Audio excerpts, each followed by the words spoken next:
Welcome to Kids Academy.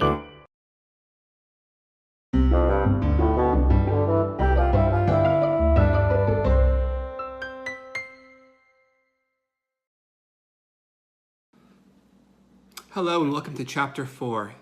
In this part of the series, we'll be discussing some of the most common tactical ideas in chess. And we're going to get started with probably the most common one of all, the double attack or the fork.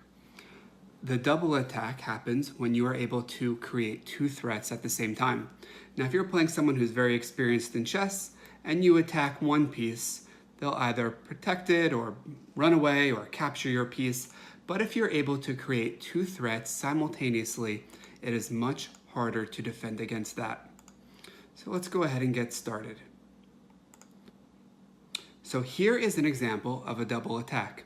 The queen is attacking the black king and the black rook at the same time. Let's make believe this queen was on h6. By traveling to e6, the queen is attacking the black king and the black rook. Of course, black will have to save the king, at which point we can capture the rook and win 5 points worth of material. Here's another example of a double attack. I want you to think about who is making the double attack and which two pieces are being attacked. Well, once again, the queen is performing the action. The queen is attacking the king and the knight. There's no way for this knight to come back and block the queen from attacking the king. So once the king moves, we can capture the knight for free. In this position, I want you to think about where would you place the white queen so she is performing a double attack against the two black pieces. Remember, we want our double attack to win us material. So don't put the queen on a square where she'll be in danger, or the queen on a square where black can safely defend both pieces. If you had a magic wand, where would you put the white queen so she can attack the black rook and the black king at the same time?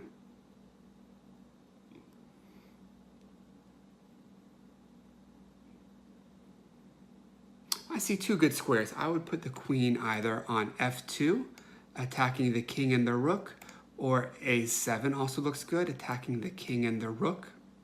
I would not put the queen on c7, even though this looks good. This attacks the king and the rook. Your queen would not be safe on c7. The rook would capture you. Same thing with queen f5. The rook could capture you there as well. So remember, we want to be able to win material when we do our double attacks. We always want to keep our pieces safe. Last one, if you had the magic wand and you could put the queen anywhere on the board, where would you place her to attack both of these black pieces at the same time?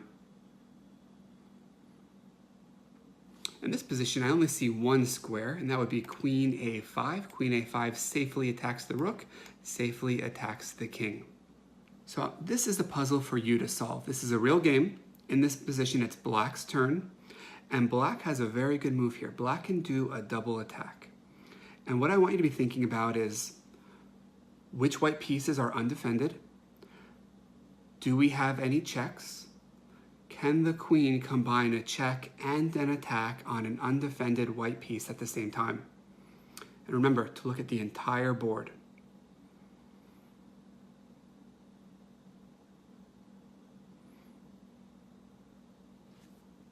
So the best move here for black is queen h6. This move attacks the king and the knight. I hope you saw this knight over here. I know he's on the edge, but the queen is so fast, she can be on the other side of the board and still reach across. The king is under attack, the knight is under attack.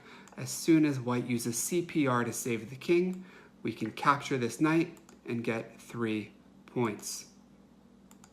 Very nice job. All these examples we've seen so far involve attacking two pieces at the same time, doing a double attack against pieces. Sometimes the king, sometimes two regular pieces that don't involve a check. But here we're going to do a different type of double attack. You can also perform a double attack against a square, against a very important square. Usually that square will give you checkmate. And in this game, white has the very nice move queen c4. Right away, we see this rook is under attack. That's one threat. But where is the second attack? We're not aiming at any other black pieces, but we are aiming at a very important square. In fact, we're threatening checkmate on c8. So black has a very tough position here. The rook is threatened, checkmate on c8 is threatened. Of course, black should stop the checkmate. Maybe give the king a square to move to, at which point we would capture the rook and win 5 points. So this is an example of a double attack against a piece and a square. We've also seen many examples of a double attack against pieces. Okay, in this game it's black's turn, and black has a very nice move to threaten checkmate and threaten the rook. Pause your video and try to find black's best move to do a double attack against the square and the rook on h7. Well, this one's a little bit harder to see, and this is why solving tactics puzzles and doing extra work on your own will help make things a little bit easier for you. But here is the threat. We're attacking the rook on h7. We're also preparing to go queen h1 checkmate. Notice how this white pawn guards the g3 square. The king can't go there. Our pawn on h5 is guarding g4. Queen h1 is mate, and we are also threatening the rook. A very hard double attack to find, but by solving puzzles like this and doing work on your own, you'll begin to see these faster and faster.